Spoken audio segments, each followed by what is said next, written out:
Okay? So, yung switch niya nandito sa likod. Okay? So, this is the on and off switch. And then, yan.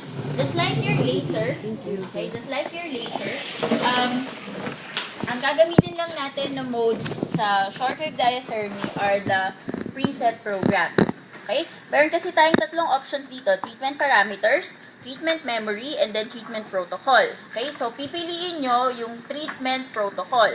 Okay? So, paano natin pipiliin yon? Meron tayong selection buttons here sa side. Okay? Yung apat na to. So, yung may arrow, syempre, kung pasan yung arrow, yun yung pipindutin nyo. So, kung gusto nyo magpunta sa baba, so, pindutin nyo lang yung down arrow. Okay? So, choose your treatment protocol. And then, the orange button here, okay? This is your enter button. Okay? And then, this one is your start and stop button. The green button. Okay? So, kung napili ko na yung treatment protocols, I will press enter. Okay? And then, I have main categories for the preset program. So, I have here your arthralgia, neuralgia, dermatology, vasomotor insufficiency, insertion tendinopathies, and myalgia, and soft tissue lesions. Okay? So, yun yung major or yung main categories for the preset program. So, when we talk about arthralgia, so anything that involves the joint. Okay? So, arthro means joint. So, kung ang case ng pasyente nyo, may, let's say, for example, osteoarthritis. Okay? So, pwede nyo gamitin yung mga preset programs na nasa arthralgia. The next one is neuralgia. So, pag neuralgia, anything that involves the affectation of a nerve. Okay? So, for example, sciatica. Okay? Are you familiar with sciatica? Okay? So, sciatica involves your sciatic nerve, okay, which originates from your lumbosacral plexus. Okay? So, if it involves the sciatic nerve, for example, then you can use the programs under neuralgia. Okay? Then, dermatology. For dermatology, so any skin condition. For example, as decubitus ulcers, okay, pressure sores, na iba't ibang grades. Okay? So, you can choose the programs under dermatology. Okay? Kasi nga, your pulsed shortwave diathermy can facilitate tissue healing. So, pwede siya sa wounds.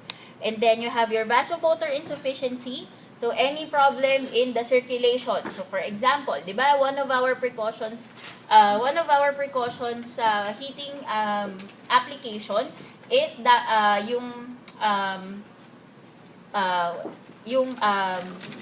thermal regulation, di ba? If the patient has poor thermal regulation, then magiging mas cautious tayo in terms of application of heating modality. But for your pulsed wave diathermy, okay, under the vasomotor insufficiency, you can actually apply and promote better circulation, okay, kapag ginamit mo yung programs under vasomotor insufficiency. So, this includes yung mga claudication, okay, so let's say your patient complains of cramping pain after walking, okay, tapos you assess the pulse, mahina yung pulse, so pwedeng yung vascular supply yung problem, so pwede natin gamitin yung mga programs under vasomotor insufficiency. And then we have insertion tendinopathies, okay, so any tendon problem, okay, quadriceps tendinitis, supraspinatus tendinitis, okay, so patellar tendinitis, okay, so hamstring tendinitis, Achilles tendinitis, any tendon problem. Okay?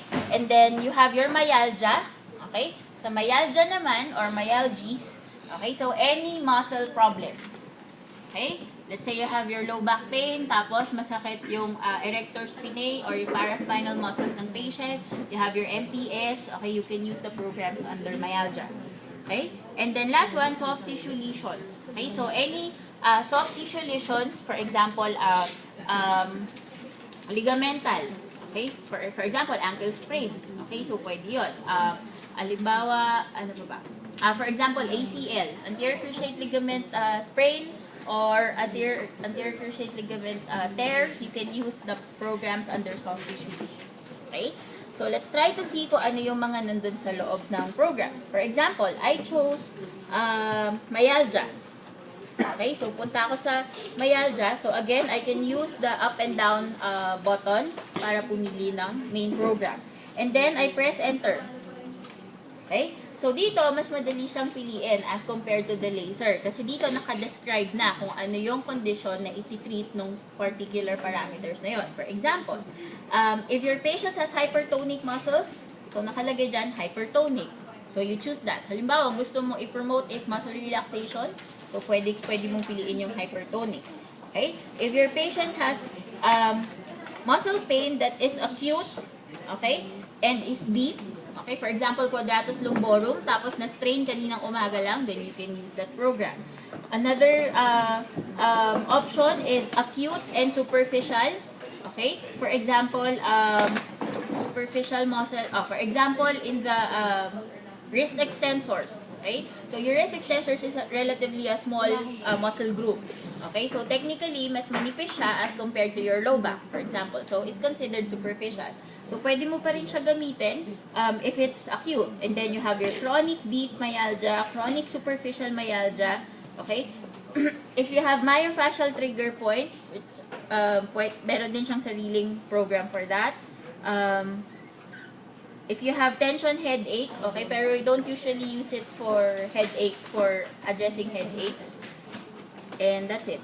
Okay, so yun yung mga options for myalgia. Okay, so parang let's say, hindi pala muscle yung problem ng patient. Let's say may nerve pala na problem. Kasi when you assess the sensation, may numbness yung patient, may tingling sensation. Okay, so paano tayo babalik sa main menu?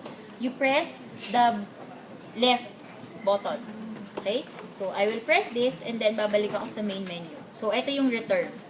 Okay? So, let's say I want neuralgia kasi may nerve problem yung patient. So, I choose neuralgia using the up and down buttons and then I press enter. And then, pwede ko nang piliin which programs. Okay? So, you have your brachialgia. So, anything that, any nerve affectation in the upper extremity. Okay? Causalgia, entrapment neuropathy. For example, your carpal tunnel syndrome, that's an entrapment neuropathy. So, naiipit yung median nerve, so pwede mong gamitin yun. Okay? It can also be used for phantom pain. Okay, usually yung phantom pain, okay, so ginagamit, ito yung kadalasan na na-experience ng mga patients na undergo ng amputation. For example, amputated na yung limb, and then they still feel pain dun sa amputated limb, even if the limb is not there anymore. Okay, that's phantom pain. So, we usually apply diathermy dun sa residual limb, dun sa natirang limb, okay, so that the sensation of the patient will be normalized. Okay? And then, herpes zoster, okay, so shingles, yung pwede rin siya, so as with laser. And then, intercostal neuralgia, so any nerve problem in the chest, okay, or in the rib area. And myalgia paresthetica, so anything sa lower extremity. And thoracic outlet syndrome, so familiar with thoracic outlet syndrome. So sa thoracic outlet syndrome, usually it involves affectation of most of your brachial plexus. So naiipit yung brachial plexus plus your subclavian nerve, subclavian artery, I mean, okay? And then nagkakaroon ng problem sa buong upper extremity. So normally may tingling sensation, may weakness of pulse. So pwede natin siyang gamitin for those type of conditions. Okay, so mamaya you can browse through the programs, okay, under each main category. Okay, so let's go to insertion tendinopathies. Okay, halimbawa yung patient mo, okay, merong Achilles sprain, Achilles tendon sprain. Okay, so I chose tendinopathy.